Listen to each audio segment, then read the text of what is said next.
Hi everyone, it's Miss Haley again. For today's video, I'm going to be going over the 11.2.1 study guide on Apex, so let's get started. I'm actually not going to go over all of the study guide. I'm going to start here on page 4 just because the previous part is just a basic review on angles and you guys should be fine on that. So I'm starting with converting angles into degrees, minutes, and seconds notation. So hopefully you don't have any questions on angles. If you do, make sure you reach out. But I figured that would be pretty straightforward from middle school and from geometry as well. So now we're talking about DMS notation. So that's degrees, minutes, and seconds. So when we're talking about measuring a degree, using DMS notation, we can get a little bit more accurate. And this is something that's actually used in real life. So 1 degree is equal to 60 minutes, and 1 minute is equal to 60 seconds. Okay, so if I have 33.66 degrees, that's our normal way of writing degrees, we can break that 0.66 down into minutes and seconds to get a little bit more accurate. So we know there's 33 full degrees, that's the whole number part of the decimal. So I know there's 33 degrees. And then to figure out how many minutes and seconds there are, I'm going to take that decimal, 0.66, and multiply by 60. So 0.66 times 60 is going to be 39.6. So the number of minutes is going to be that whole number right there, whatever I get as that whole number. And then what I do with that leftover decimal is I multiply it by 60 one more time, and that'll give me the number of seconds. So 0.6 times 60 is 36. So that means that 33.66 degrees is equal to 33 degrees, 39 minutes, and 36 seconds. So I'm going to go over one more example like that, just so that we have the practice, and then from there I'll just give you the rest of the answers. So again, I want to convert this to DMS notation, so I know this is 51 degrees. Now I have to figure out the minutes and seconds, so I take the decimal, multiply it by 60, so 0.08 times 60 gives me 4.8. So that whole number gives me the number of minutes. All right, now I'm going to take the leftover decimal, 0.8, and multiply that by 60, and that'll give me the number of seconds. So 0.8 times 60 gives me 48. So 48 seconds. So 51.08 degrees is equal to 51 degrees, 4 minutes, and 48 seconds. All right, so now I'm just going to give you the minutes for these, the answers for these. 95.28 degrees is equal to 95 degrees, 16 minutes, and 48 seconds. And then 6.74 degrees is equal to 6 degrees, 44 minutes, and 24 seconds. So if you need me to go over B or C, just reach out and I'll be happy to do that. But it's a pretty straightforward process. So next we're going from DMS notation back to decimal notation. We're back to normal degree notation. And so instead of multiplying by 60, like we did in the previous process, we're going to be doing the inverse, which is dividing by 60. But it gets a little bit more complicated because in the previous examples, we multiplied by 60 and then we multiplied by 60 again. So to find the seconds, what we were really doing was multiplying by 60 times 60, which is 3,600. So when we're dealing with the seconds in this case, we're going to be dividing by 3,600, and when we're dealing with the minutes, we divide by 60. All right, so we're in DMS notation. I have 11 whole degrees, so I know I'm going to have 11 point something degrees. So first I need to figure out what 25 divided by 60 is. That's my number of minutes. So 25 divided by 60 is 0.41666. So I'm going to round that to 0.417. All right. And then the number of seconds, I take 12 and divide that by 3,600. All right, so 12 divided by 3,600, and that's 0.003. So if I add these two together, I get 0.42. So that's my decimal. So that means 11 degrees, 25 minutes, and 12 seconds is equal to 11.42 and then degrees. let's do one more of those together. So again, going from DMS notation, I have 42 whole degrees, so 42 point something. Now I'm going to take 15 and divide that by 60, and I know that's 0.25. Alright, and then to figure out the seconds, I take 36 and divide by 3600.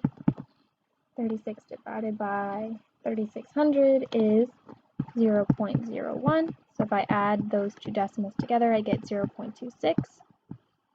So 42.26 degrees. Alright, and then for the last one, I'm just going to go ahead and give you the answer to save time. This is 186.14 degrees. Again, if you want me to go over that one, I'd be happy to do that for you, but this is just to cut down on the time of the video, so I don't want it to be too long. Alright, so next we're talking about radian measure. So this is something extremely foreign to us. Normally we end up talking about degrees, or talk about angles in terms of degrees. That's how we measure them, right?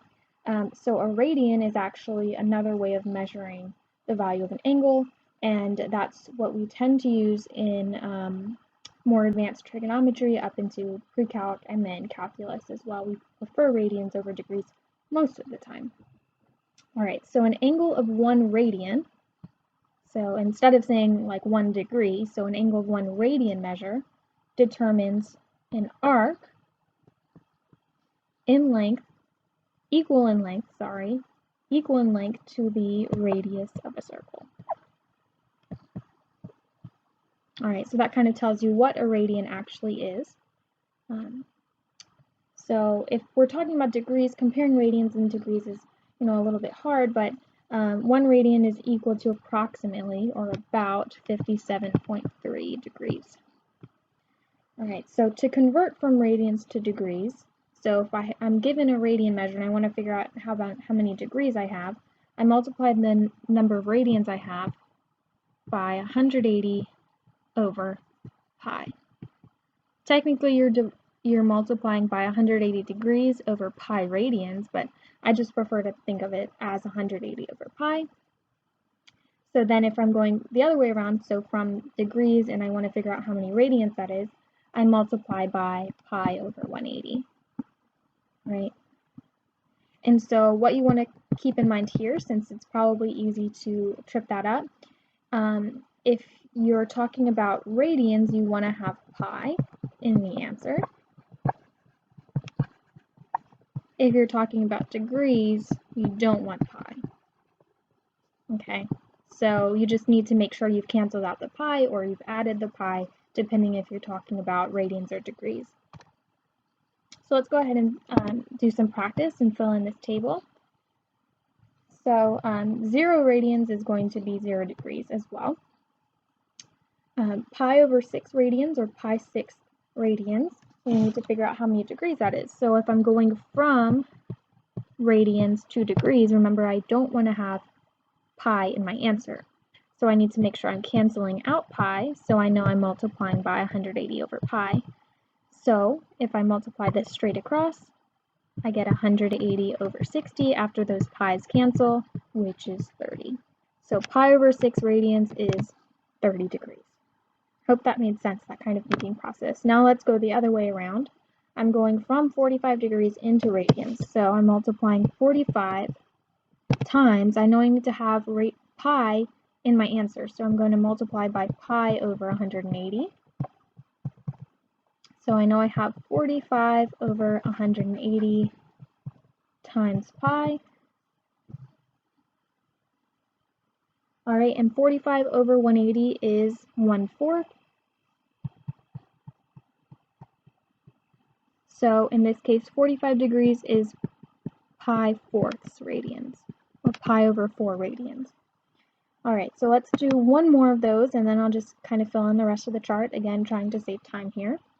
So I'm given pi over 3 radians, and I want to figure out how many degrees that is. So remember, I need to cancel out the pi, so I'm multiplying by 180 over pi. Once those cancel, I get 180 over 3, which is equal to 60. So pi over 3 is equal to 60 degrees. Alright, so let me just fill out the rest of the chart. 90 degrees is pi over 2 radians. 120 degrees is 2 pi over 3 radians. 180 degrees is pi radians. So pi radians is equal to 180 degrees. That's important to remember. All right, 5 pi over 4 radians is 225 degrees. 3 pi over 2 radians is 270 degrees. 330 degrees is equal to 11 pi over 6 radians, and 2 pi is equal to 360 radians. All right. So hopefully that makes sense. Again, if you need me to go over any of those other examples with you, I'd be more than happy to do that. I'm just trying to save time here. All right, we're just about done. Okay, so if we want to find the arc length of a circle, it's defined to be r times theta. Okay, so what that means is you take whatever one of the radiuses is, radii, and you multiply it by theta, or whatever that angle is. Okay, but theta is the measure of the central angle, that's this blank here, central angle, but in radian measure. So in trigonometry, we do arc length, but in radian measure, not in degree measure. So if you plug in 1 for r, you get the arc length of theta for the unit circle. So the unit circle isn't something we talked about, so you can kind of ignore that. Unless you already know about the unit circle, then that's great. So if r is equal to 12 and theta is equal to pi thirds, we need to figure out the arc length. So we take 12, which is our radius, and multiply it by our theta, which is already in radian measure. We can figure out the arc length. So 12 divided by 3 is going to be 4 pi. So the arc length in that case would be 4 pi. So if you were given the theta, or the angle measure of 60 degrees, you would need to first convert that into radians and then figure out the arc length. So remember that arc length, the theta, or the angle, has to be already in radians. All right. Let's see. So suppose 2 radii of a circle determine a 45-degree angle. So here's my circle. This is 45 degrees. And the length of both radii, I'm just going to write 1, is 64 degrees. Okay, what's the arc length formed by the 2 radii? Remember what I said? Our angle has to be in radians, right? So you can look above at your chart, or you can figure out the radians on your own. Remember, I want to have pi in my answer. So if I multiply all of this through, 45 degrees is equal to pi over 4 radians. So now I'm good. I can figure out how long my arc length is. So it's the angle, so pi over 4, times the radius.